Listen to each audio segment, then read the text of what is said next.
आधुनिक भारत के विकास में विज्ञान और प्रौद्योगिकी का महत्वपूर्ण योगदान है। आज वैज्ञानिक अनुसंधान के क्षेत्र में भारत विश्व के शीर्ष 5 देशों में से एक है। पिछले 9 सालों में सरकार ने देश को science and technology power house के रूप में पेश करने के लिए साइंटिफिक इंफ्रास्ट्रक्चर और पॉलिसीज में कई महत्वपूर्ण बदलाव किए हैं।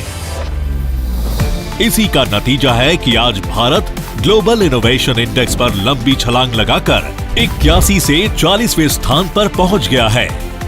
2014 के मुकाबले आज स्टार्टअप्स की संख्या 300 गुना बढ़कर 97,000 हो गई है। 115 यूनिकॉर्न के साथ आज भारत अमेरिका और चीन के बाद विश्व का तीसरा सबसे बड़ा स्टार्टअप हब बन गया है। Digital India, startup India, stand up India, make in India, invest India और आत्मनिर्भर भारत जैसे कार्यक्रमों के जरिए देश में नवाचार और उद्यमशीलता की संस्कृति को बढ़ावा मिला है। अटल इनोवेशन मिशन में 10,000 अटल टिंकरिंग लैब्स, अटल इंक्यूबेशन सेंटर, अटल कम्युनिटी इनोवेशन सेंटर और इंस्पायर स्कॉलरशिप के जरिए स्कूली बच्चों में नवाचार की भावना को प्रोत्साहित किया गया।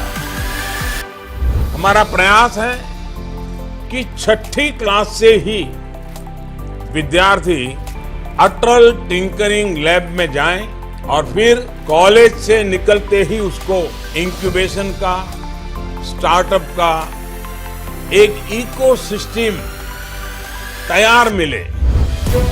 आज भारत सरकार के 11 मंत्रालयों और विभाग मिलकर राष्ट्रीय प्रौद्योगिकी सप्ताह 2023 का आयोजन कर रहे हैं, जिसकी थीम है school to startups, igniting young minds to innovate.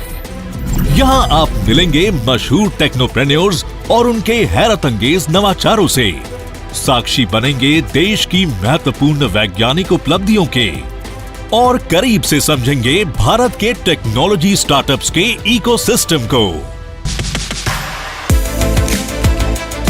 Bharat में प्रौद्योगिकी के क्षेत्र में क्रांति लाने में technology development board startups, innovators और उद्यमियों को उनके विचारों को बाजार के लिए तैयार उत्पादों में बदलने के लिए वित्तीय सहायता प्रदान करता है। इस प्रकार ये माननीय प्रधानमंत्री के आत्मनिर्भर भारत के सपने को साकार करने का मार्ग प्रशस्त करने में भी एक महत्वपूर्ण भूमिका निभा रहा है। आजादी के अमृत काल में भारत विज्ञान और प्रौद्योगिकी के क्षेत्र में अब नए कीर्तिमान बना रहा है। ऐसे में सरकार की प्राथमिकता आने वाले अगले 25 सालों में देश को प्रौद्योगिकी के क्षेत्र में एक वैश्विक लीडर के तौर पर स्थापित करना है। सही नीतियों और कार्यक्रमों के साथ भारत विश्व में अग्रणी प्रौद्योगिकी केंद्र बनने के लिए अब पूरी तरह से तैयार है।